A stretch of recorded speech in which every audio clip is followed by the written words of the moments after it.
En mars 1991, un artiste martial aux mains fulgurantes et à la mâchoire taillée comme un diamant explose sur les écrans avec The Perfect Weapon. Jeff Speakman n'était pas juste un wannabe d'action star. Paramount Pictures avait misé gros sur lui, un contrat inédit pour 4 films, et ils ont même écrit un scénario spécialement pour lui, quelque chose que le studio n'avait jamais fait auparavant. Les critiques encensent son Kenpo karaté authentique. Les fans se ruent dans les salles, tout pointe vers Speakman devenant le prochain Steven Seagal ou Jean-Claude Van Damme.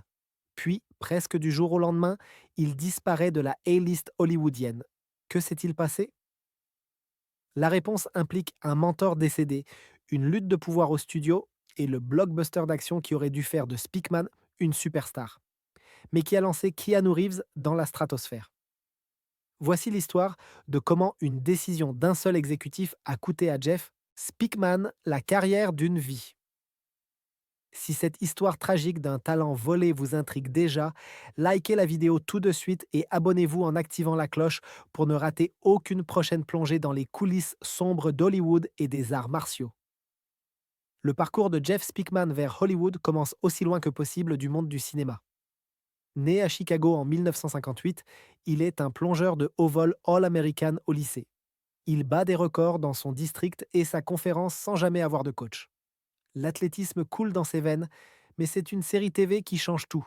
Regardez David Carradine dans Kung Fu allume quelque chose chez le jeune Speakman, une fascination pour les arts martiaux qui va consumer sa vie.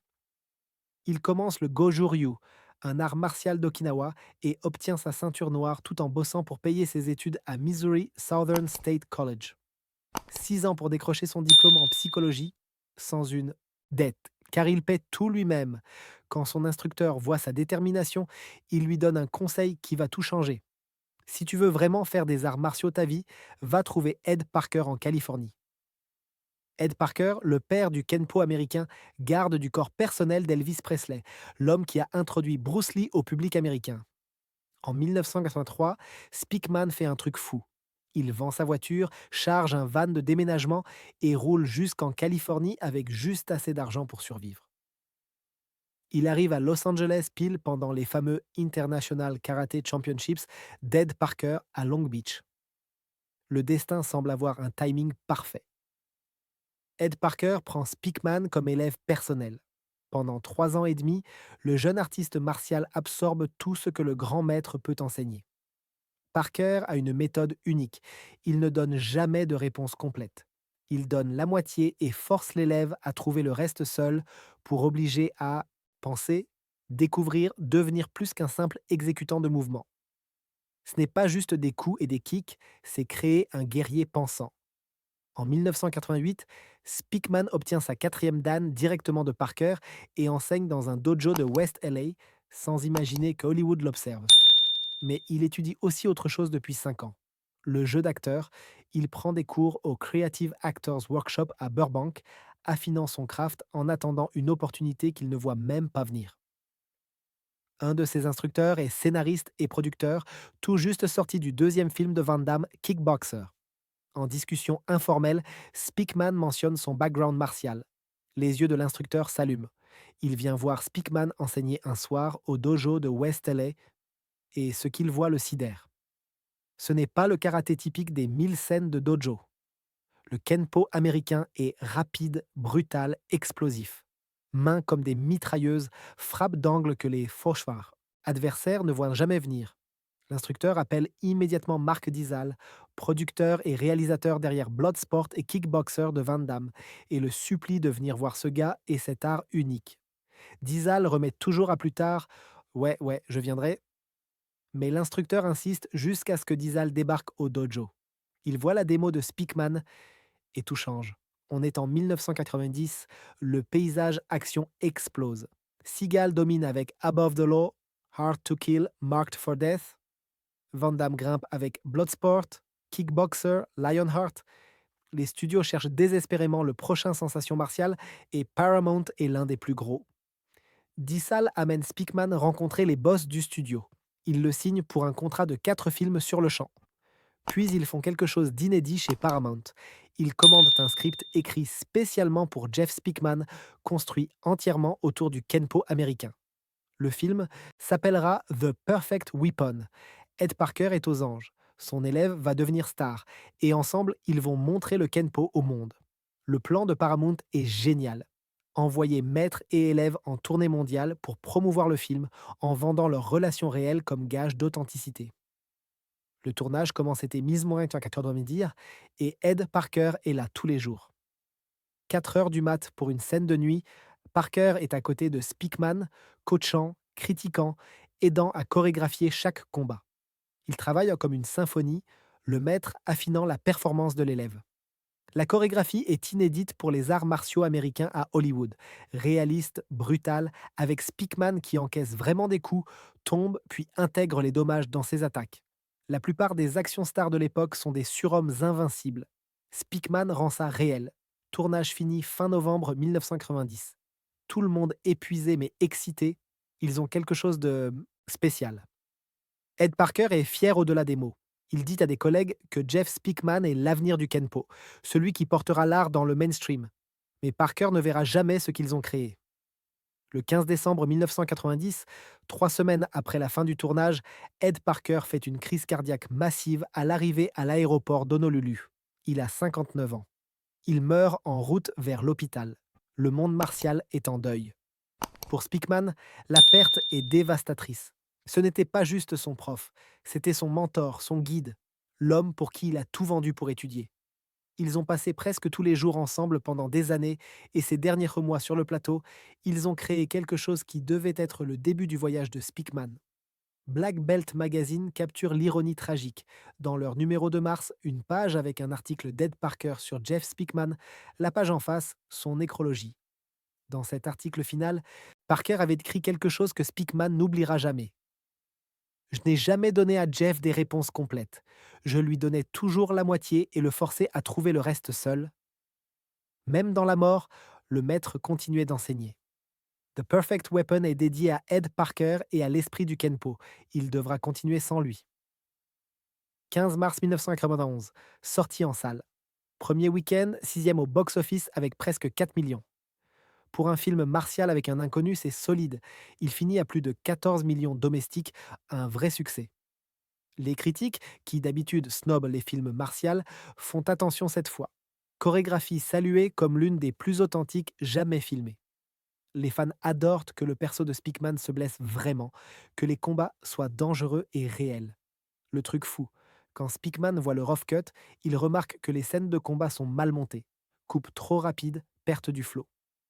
Paramount laisse le débutant venir en salle de montage et recuter ses propres combats. Il n'y avait jamais mis les pieds, mais apprend vite et rend les fights plus longs, plus impactants. La grande scène de dojo contre plusieurs attaquants, 2 jours et demi de tournage, 12 heures jour, 150 prises. Speakman s'assure que chaque seconde passe à l'écran. Le film était là, prêt à le lancer comme Seagal ou Van Damme. Paramount a 3 autres films dans son contrat. Et tout est parfait, sauf un problème que personne n'a vu venir. Juste à la sortie de The Perfect Weapon, Paramount perd son CEO. Un intérimaire prend les rênes temporairement. Et c'est là que le rêve de Speakman commence à s'effondrer. Voici comment fonctionne Hollywood. Quand un nouveau boss arrive, il ne veut pas dépenser des ressources à faire des stars, des acteurs découverts par l'ancien régime. Si ces acteurs réussissent, l'ancien garde le crédit. Le nouveau n'a rien. Donc, il tue ses projets et développe ses propres stars. Speakman tombe dans ce broyeur politique. Le nouveau CEO intérimaire a un autre problème. Mark Dizal, réalisateur de The Perfect Weapon et détenteur des droits sur le deal Speakman. Paramount veut virer Dizal, mais ça coûterait une fortune. Pendant ce temps, le studio envoie à Speakman et son équipe un script pour son deuxième film. Superbe. Thriller high concept sur un flic combattant un terroriste qui a posé une bombe dans un bus. Si le bus descend sous 80 km/h, boum. Paramount adore et dépense 250 000 dollars pour réécrire spécifiquement pour Speakman. Le bus s'arrête à certains points. Speakman descend pour des combats explosifs Kenpo, puis remonte. Ils construisent le film action parfait autour de lui, comme pour The Perfect Weapon. Speakman et son équipe sont impliqués dans le développement, travaillent avec les scénaristes. C'est ça, le film qui va cimenter sa stardom. Puis, en plein développement actif, le CEO Intérimaire, prend une décision qui hantera Speakman toute sa vie. Sans prévenir Speakman, ses agents ou son équipe légale, il met le script en turnaround, il le met en vente pour d'autres studios. Paramount a investi 250 000 dollars, donc ils l'offrent aux concurrents pour le même prix. Le lendemain, les agents de Speakman apprennent ça et pètent un câble. Appel en furie partout à Hollywood. Qu'est-ce que vous foutez? C'est le film de Speakman. On l'a choisi, vous l'avez donné, et vous avez déjà dépensé un quart de million pour en faire un véhicule Jeff Speakman. Le CEO intérimaire réalise qu'il a merdé. Oh, désolé, j'ai foiré. Laissez-moi le récupérer. Il appelle 20th Century Fox, qui a déjà raflé le script, et supplie de le rendre. Fox refuse, ils savent qu'ils ont un bijou. Ce script, censé être le deuxième film Paramount de Speakman, avec tous ses combats Kenpo écrits dedans, sort en 1994. Il s'appelle Speed, avec Keanu Reeves et Sandra Bullock. 350 millions mondiaux et ça catapulte les deux acteurs en superstars. Speed lance Keanu dans la stratosphère. Quelques années plus tard, Matrix, et il devient l'une des plus grandes action stars de la planète. Dans une interview des années plus tard, Speakman est brutalement honnête.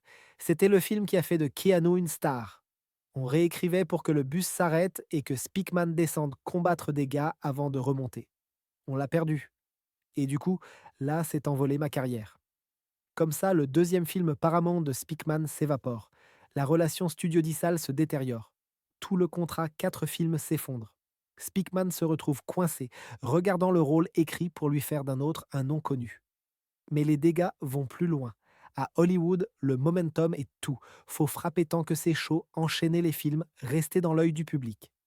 Le prochain film de Speakman, Street Night, n'arrive qu'en 1993, 2 ans pleins après The Perfect Weapon. Dans le cinéma, 2 ans, c'est une éternité. Pendant ce gap, des dizaines de films action similaires inondent car le marché.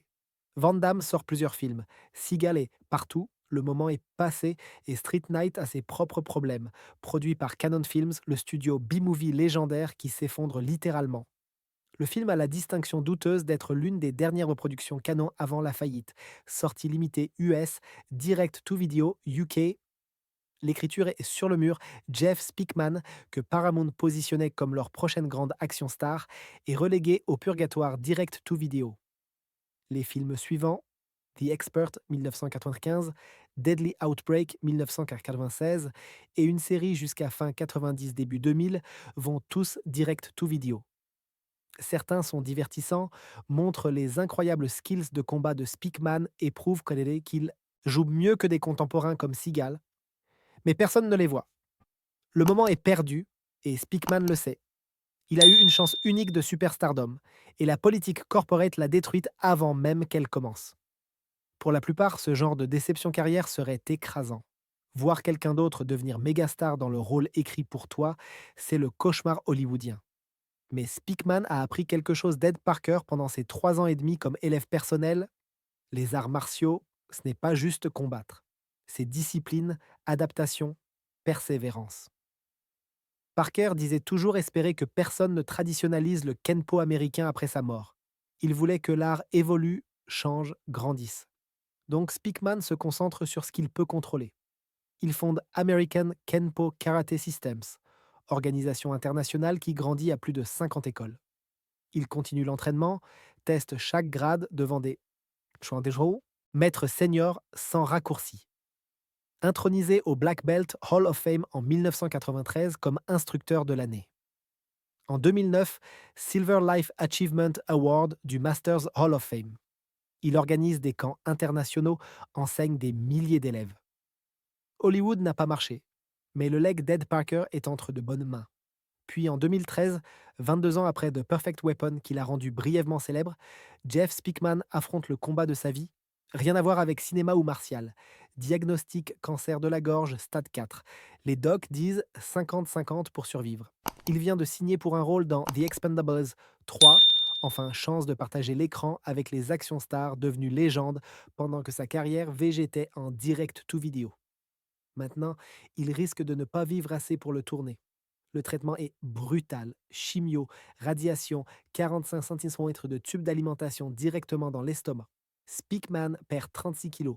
Muscles et poids fondent. Et les Radiation détruisant ses glandes salivaires, mucus épais, nausées constantes. Des moments où il n'en peut plus, craque et dit au doc qu'il veut arrêter. Mais son oncologue lui donne le même discours sans concession qu'Ed Parker aurait pu donner.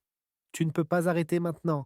Si tu arrêtes, tu ne peux pas revenir finir plus tard. Tu es assez fit pour passer à travers. Tu dois combattre. Alors Speakman combat. Il utilise chaque once de discipline et de mental toughness que des décennies de martial ont forgé en lui, et endure l'enfer. En 2014, les docs le déclarent cancer free. Il a battu un cancer stade 4 par pure volonté et refus d'abandonner, ancré dans son âme par les arts martiaux.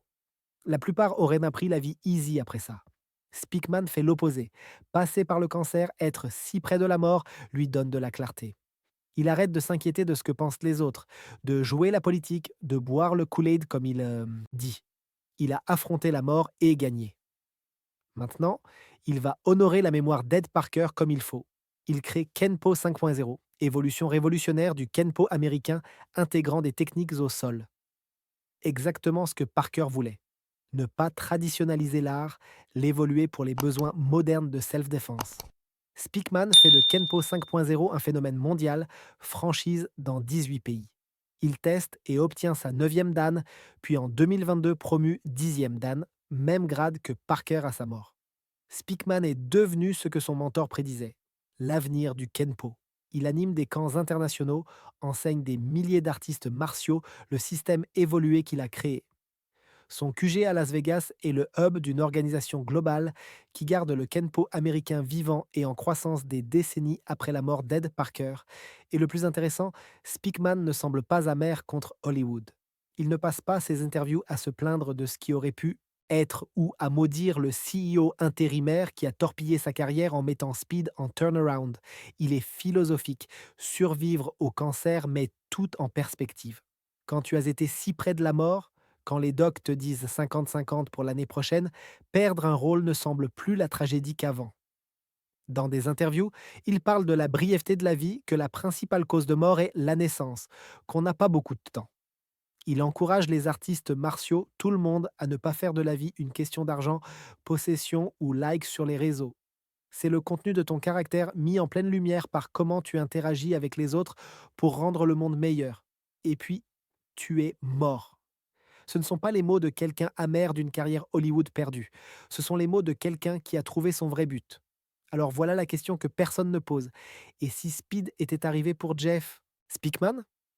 Si le CEO intérimaire n'avait pas mis le script en turnaround? Si Speakman était descendu du bus pour des combats Kenpo explosifs et que le film l'avait fait superstar? Aurions-nous Kenpo 5.0? Des dizaines de milliers d'artistes martiaux dans le monde auraient-ils appris un système évolué qui marche vraiment en self-défense réelle? Ou Speakman serait-il devenu un autre action star Hollywood faisant des suites de plus en plus ridicules jusqu'à ce que l'âge et les goûts changeants le poussent dans l'oubli? Aurait-il honoré le souhait mourant de Parker d'évoluer l'art? Ou aurait-il été trop occupé à tourner pour construire quelque chose qui dure? Parfois, perdre tout te force à trouver ce que tu étais censé faire depuis le début. Ed Parker est à mort 3 semaines après la fin du tournage de The Perfect Weapon, sans voir le film censé lancer son élève vers la stardom. Mais peut-être Parker voyait plus grand, peut-être savait-il que Jeff Speakman n'était pas destiné à être le prochain Van Damme ou Seagal. Peut-être était-il destiné à être le prochain Ed Parker, celui qui porterait le Kenpo américain dans le futur, l'évoluerait, le répandrait et le garderait vivant pour des générations. The Perfect Weapon a fait 14 millions. Puis Jeff Speakman a disparu d'Hollywood presque du jour au lendemain. Mais il n'a pas disparu du monde martial.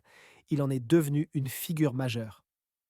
Maître 10e dan enseignant dans 18 pays, survivant du cancer qui a affronté la mort et choisi d'honorer le legs de son maître plutôt que courir la gloire.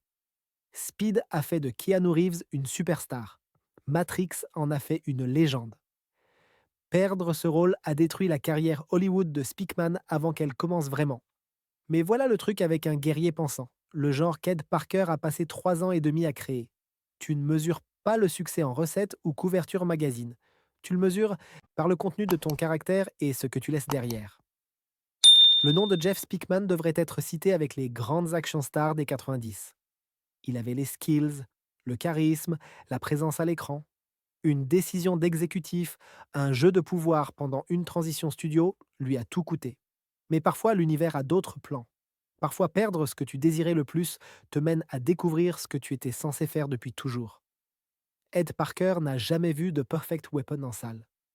Mais où qu'il soit, il regarde probablement Jeff Speakman enseigner Kenpo 5.0 à Las Vegas, voit son art évoluer exactement comme il l'espérait. Il voit l'élève qu'il appelait l'avenir du Kenpo lui prouver raison de façon que Hollywood n'aurait jamais pu. Voilà la vraie histoire de Jeff Speakman.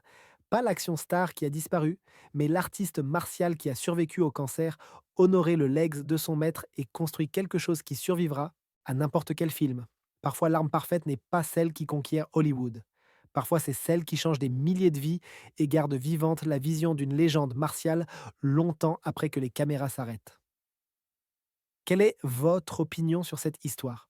Jeff Speakman méritait-il la gloire de Speed? Et qui est le vrai perdant ici? Hollywood ou le Kenpo? Dites-le moi en commentaire, je lis absolument tout.